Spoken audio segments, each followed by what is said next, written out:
What's up, guys? It's Scott from AceofAxe RC. Welcome to the first ever edition of What's in My Kit Wednesday. So to start the series, I wanted to get something that in my kit that I just couldn't live without. So I went to the kit and I had a look, and there's a lot of things in there that I thought I couldn't live without.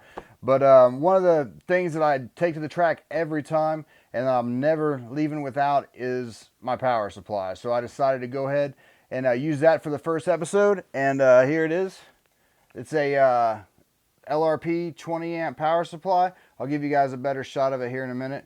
I'll just go over it real quick. 110 to 220 volts, so it's dual voltage, which is handy for me. When I go back to the States, I can take this and it'll work just fine.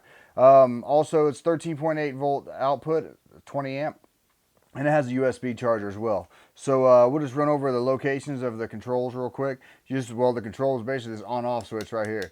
But you also have a selector for dual voltage, like I talked about earlier. You can do 110 or 240, and it's 50 to 60 hertz as you switch. Then you got, of course, the standard computer-style 3-prong plug. You plug in there. And then you've got the USB, which is 5 volt, 1 amp. Yep.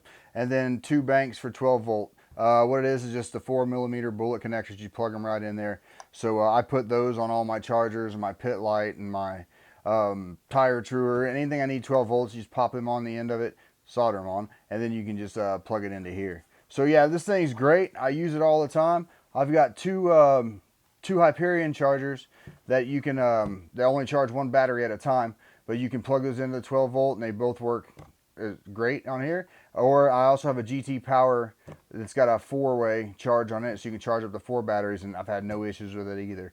I can run that the GT Pro or GT Power one, and then I can also plug in a pit light, and it doesn't seem to phase it at all. So overall, I love this thing. I use it all the time.